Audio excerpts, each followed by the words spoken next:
요한복음 제4장. 주여, 그런 물을 내게 주사 목마르지도 않고 또 여기 물 기르러 오지도 않게 하옵소서. 가서 내 남편을 불러오라. 나는 남편이 없나이다. 내가 남편이 없다는 말이 옳도다. 너에게 남편 5이 있었고 지금 있는 자도 내 남편이 아니니 내 말이 참되도다. 주여, 내가 보니 선지자로소이다. 우리 조상들은 이 산에서 예배하였는데 당신들의 말은 예배할 곳이 예루살렘에 있다 하더이다. 여자여, 내 말을 믿으라. 이 산에서도 말고 예루살렘에서도 말고 너희가 아버지께 예배할 때가 이르리라. 너희는 알지 못하는 것을 예배하고 우리는 아는 것을 예배하노니 이는 구원이 유대인에게서 남이라. 아버지께 참되게 예배하는 자들은 영과 진리로 예배할 때가 오나니 곧 이때라. 아버지께서는 자기에게 이렇게 예배하는 자들을 찾으시느니라. 하나님은 영이시니 예배하는 자가 영과 진리로 예배할지니라. 메시아, 곧 그리스도라 하는 이가 오실 줄을 내가 아노니 그가 오시면 모든 것을 우리에게 알려주시리이다. 네게 말하는 내가 그라. 할렐루야. 사랑하는 열린문교회 성도 여러분, 지난밤도 주님 주시는 그 안식 가운데서 평안한 밤 보내셨습니까? 아침을 깨우는 말씀, 수요일 이 아침에 주님께서 저와 여러분에게 주시는 말씀은 요한복음 4장 15절로 26절까지의 말씀입니다. 오늘 본문을 통해서도 살아계신 하나님의 음성이 들려지며 또한 그 음성대로 살아내심으로 말미암아 하나님께 영광이 되어지는 삶을 살아내시는 저와 여러분이 되었으면 좋겠는데요. 오늘 본문은 어제 말씀에 이어 사마리아 여인과 예수님의 그 대화를 기록하고 있는 본문이며, 또한 어제의 말씀에 이어 오늘은 조금 더 구체적으로 하나님께서 그녀의 그 목마름에 대하여, 또한 더 나아가 이제는 하나님을 예배하는 자들이 어떠한 태도와 믿음으로 예배해야 하는지에 대한 그 메시지들을 주로 다루고 있는 본문이 오늘의 말씀입니다. 오늘 말씀에도 사실은 다루고 우리가 또 함께 은혜를 입을 내용들이 참으로 많은데, 시간 관계상 오늘은 하나님께서 또 제게 주시는 그 마음들을 중심으로 함께 오늘 본문을 좀 이해해 보는 시간을 갖고자 합니다. 말 그대로 오늘 이 등장하는 주인공 예수님과 이 사마리아 여인, 우리가 주목해 볼 것은 어제도 그러했지만 이 여인의 출신 성분이 바로 사마리아인이었다라는 것입니다. 사마리아인이라 하면 여러분이 잘 아시겠지만 지역적 특성상 혼혈인들로 주로 이루어진 것이 바로 사마리아 지역이고 사마리아인들을 의미하는 것입니다. 그러다 보니 순혈주의자들이었던 이스라엘 사람들은 사마리아인들을 부정한 사람, 죄인 취급하는 것이 일쑤였는데요. 그러다 보니 그들은 어떻게 보면은 이스라엘의 어떤 혈통을 갖고 있었지만 이 이스라엘인들에게 하여금 이 부정한 자들이라고 손가락질 당하고 비난당하였기에 이스라엘 사람들이 예배의 초소로 여기는 그 예루살렘에서 예배하지 못하고 그들은 그리심산이라는 곳에서 예배의 지역을 삼아 예배하였음을 우리는 잘 알고 있습니다. 그러다 보니 이 여인이 예수님께 묻는 질문이 이것이었습니다. 19절에 보니 여자가 이르되 주여 내가 보니 선지자로소이다. 우리 조상들은 이 산에서 예배하였는데 당신들의 말은 예배할 곳이 예루살렘에 있다 하더이다.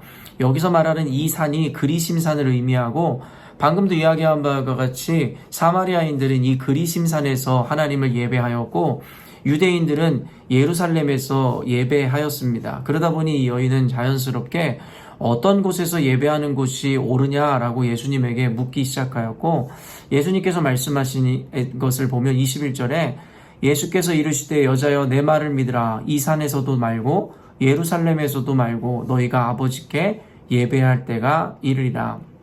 결국엔 어떤 특정한 장소의 문제가 아님에 대해서 예수님께서 분명하게 답변하시더라는 거예요.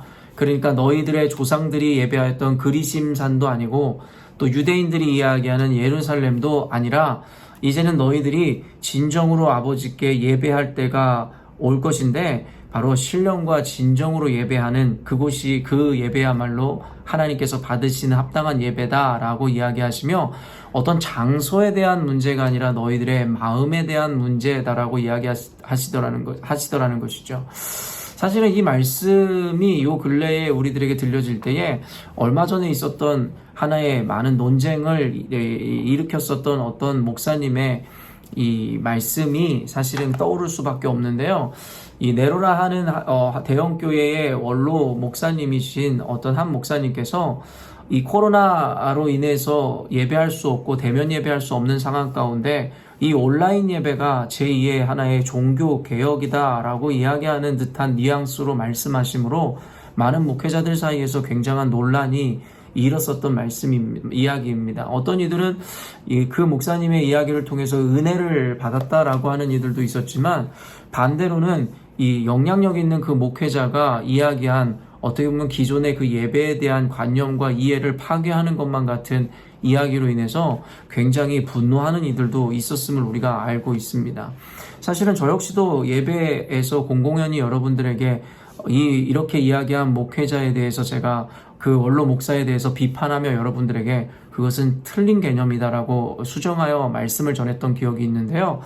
사실은 그 원로 목사님이 인용했었던 말씀이 바로 오늘의 본문이었습니다.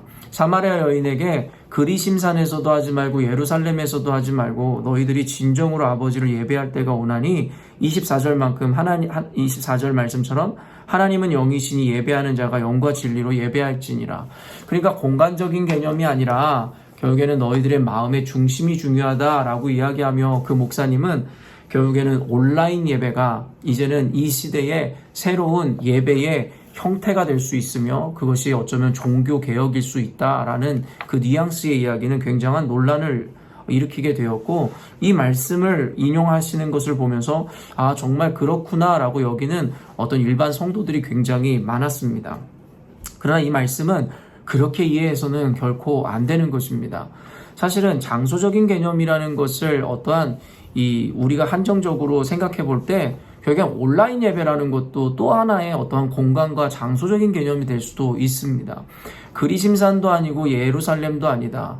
그러면서 그 목사님이 말씀하셨던 것은 단순히 교회 건물 안에서 대면 예배를 드리는 것만이 아니라 온라인 예배를 드리는 것도 대안일 수 있다라고 이야기했지만, 그 역시도 그 목회자는 결국엔 그 온라인 예배라는 어떠한 이 장소적 개념에 결국엔 한계를 벗어나지 못하는 이야기를 했음을 우리는 인식할 수 있어야 합니다.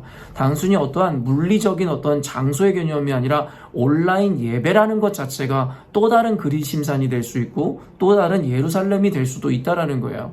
그 말인즉슨 이 말씀을 단순히 어떤 장소나 공간의 개념이 아니기에 너희들은 온라인 예배를 드리거나 어디서나 예배해도 된다의 개념으로 이 말씀을 해석하는 것이 아니라, 사실은 오늘날의 교회에서 대면 예배를 드리고 있으나 그저 형식주의와 그저 매너리즘에 빠진 의무에 빠진 예배를 드리는 자들에게 너희들은 그 마음을 고쳐먹고 하나님 앞에 어떠한 공간에 있음과 관계없이 하나님을 온전히 바라보고 예배하는 자가 돼야 한다라는 관점으로 이 말씀을 적용해야 옳았다라는 것입니다.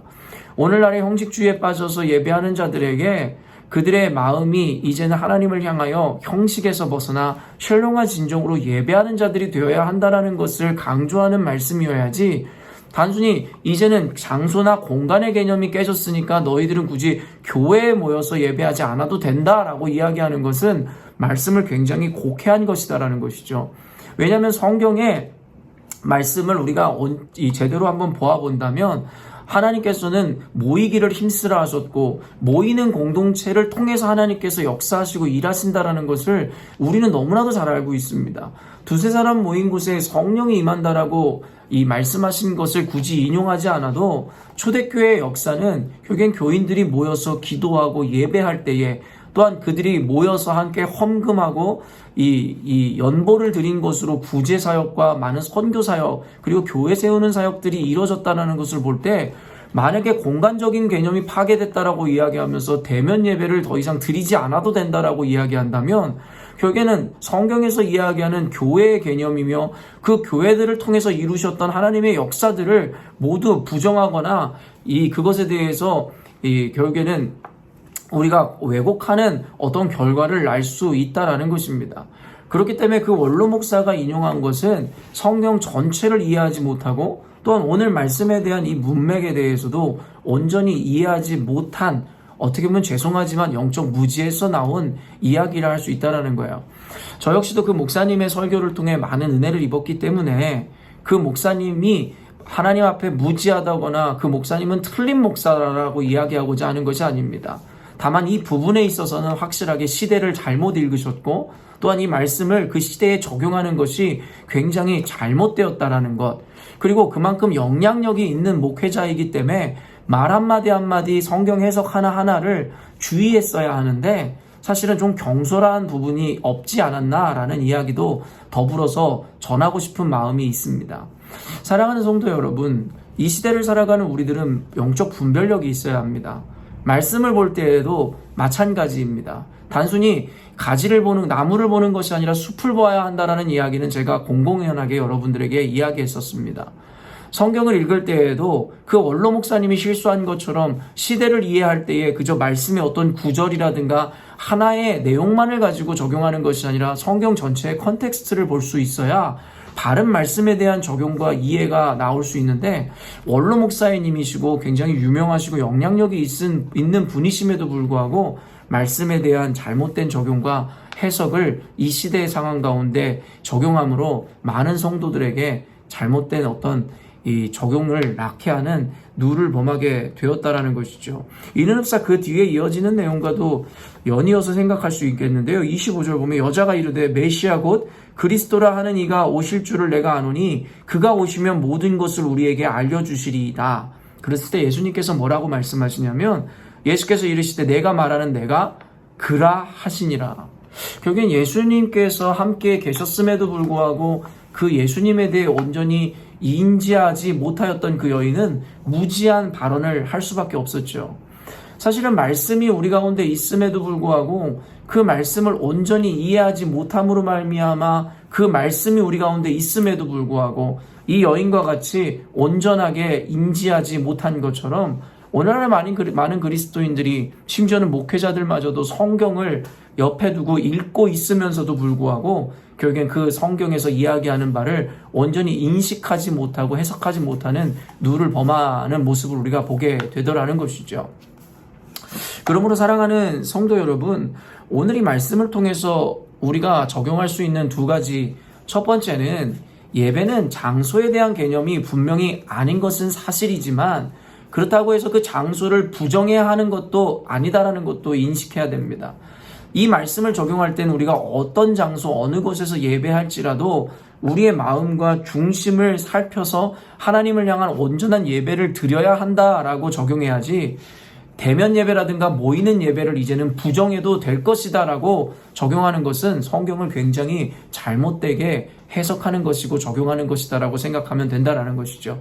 오늘의 말씀은 장소의 파괴에 있는 것이 아니라 예배를 드리는 우리의 마음가짐에 이 포인트가 있음에 대해서 인식함으로, 결국엔 우리가 이 지교회에서 모여 함께 대면 예배를 할 때라도 단순히 모여 예배하는 것만이 중요한 것이 아니라 모여 예배하는 자들의 마음가짐과 그 마음의 중심이 중요하다라는 것을 인식하여 우리의 예배를 소중히 지키되 그 예배 안에서 예배하는 우리들의 자세를, 태도를 점검해야 하는 것이 이 말씀에서 이야기하고자 하는 주요 적용점이다라고 이해하시면 될 것 같습니다. 그리고 두 번째가 아까 그 원로 목사님에 대한 예를 들었지만 목사마저도, 그리고 그와 같이 영향력 있는 분마저도 순간에 잘못된 말씀에 대한 이해와 해석과 적용으로 실수할 수 있는 존재, 그것이 바로 우리 인간이라는 존재의 한계라는 생각을 하게 되는데요. 그렇기 때문에 주님 앞에 늘 우리는 겸손할 수밖에 없는 것 같습니다. 그렇기 때문에 예수님이 옆에 계심에도 불구하고 예수님에 대해 온전히 인식하지 못했던 사마리아 여인처럼, 또한 말씀이 곁에 있지만 또 말씀을 평생 보아왔노라 이야기하면서도 결국엔 그 말씀을 온전히 이해하여 세상 가운데, 이 시대 가운데 적용하지 못한 그 원로 목사님처럼, 결국엔 어쩌면 우리 역시도, 어쩌면 저 역시도 말씀에 대해서 온전히 이해하지 못하고 인식하지 못하여 잘못된 적용을 낼 수도 있는 존재, 그와 같은 한계를 가진 자이기에 우리는 늘 겸손하게 하나님 앞에서 주님을 바라봄으로 오직 주님께서 말씀하시는 바를 늘 겸손히 경청해야 된다라는 그와 같은 자세를 다시 한번 인식하는 오늘이 되어야 할 것입니다. 과거에 내가 어떤 업적을 쌓았다고 하여 또한 과거에 내가 어떠한 위치와 어떠한 이 성숙한 이 메시지들을 전하였거나 인식하였노라 한다 할지라도 결국에는 우리는 매일과 같이 과거의 내 업적이나 내가 이룬 성과가 아닌 하나님 앞에 늘 하나님의 말씀에 경청함으로 겸손한 태도를 유지할 수 있어야 할 것입니다. 성경에서 이야기하는 겸손이라는 것은 늘 이와 같은 이 겸손을 의미한다라는 것을 잊지 마시므로 저와 여러분들이 하나님 앞에서 오늘도 겸손히 주님의 음성에 민감하게 반응하여 순종하고 따라가는 삶을 살아내셨으면 좋겠습니다. 함께 기도하겠습니다. 하나님 아버지, 성경에서 경고하는 바와 같이 우리를 미혹하며 우리를 어지럽히는 이 악한 영들이 늘 존재하기에 이 시대는 특별히 더욱더 우리에게 날선 기준과 함께 분별력이 필요한 시점이라 생각합니다. 무엇보다 지혜가 필요합니다. 인용하였던 원로 목사님처럼 그와 같이 큰 업적을 세운 분마저도 사실은 순간 잘못된 이해와 인식과 함께 잘못된 가르침을 주어 성도들을 혼란스럽게 할 수도 있음을 우리는 알고 있습니다. 그렇기 때문에 인간을 우리가 의지할 수 없으며 잘난 인간 세상에 없다라는 것을 우리는 늘 인식할 수밖에 없습니다. 그러나 이것이 어떤 누군가에 대한 모독이나 비난으로 이어지는 것이 아니라 바로 나 역시도 그와 같은 한계를 가진 자임을 인식하여야 함을 깨닫습니다. 하나님, 스스로의 업적이나 과거의 영광에 취해 있지 않게 하여 주시고 늘 겸손히 주님의 음성 앞에 반응함으로 하나님께 영광 돌리며 주의 말씀에 순종하는 우리가 되게 하여 주옵소서. 시대를 바로 읽게 하여 주시고 겸손함과 하나님을 향한 이 민감함을 통하여 이 악하고 음란한 시대 가운데서도 하나님 말씀 앞에 온전히 반응함으로 주님께만 영광이 되어지며 우리 가운데는 이 성숙한 그리스도인들의 삶을 살아갈 수 있도록 주님 은혜를 더하여 주옵소서. 단순히 온라인 예배냐 대면 예배냐의 문제가 아니라 하나님 앞에 모여 예배하는 우리의 신앙과 우리의 믿음의 태도를 점검하게 하여 주시고 형식에서 벗어나 하나님 앞에 늘 살아있는 예배를 드리는 우리가 될 수 있도록 주님 은혜를 더하여 주옵소서. 함께 하실 주님을 찬양하오며 예수님의 이름으로 기도합니다. 아멘. 사랑하는 열린문교회 성도 여러분, 오늘도 주님께서 주시는 귀한 은혜의 하루를 맞이하였습니다. 오늘도 말씀에서 나눈 바와 같이 주님 앞에 겸손함으로 하나님의 세밀한 음성 가운데 민감하게 반응함으로 순종함으로 하나님께 영광을 돌리시는 귀한 하루를 보내셨으면 좋겠습니다. 아침을 깨우는 말씀은 내일 아침에 또 만나도록 하겠습니다.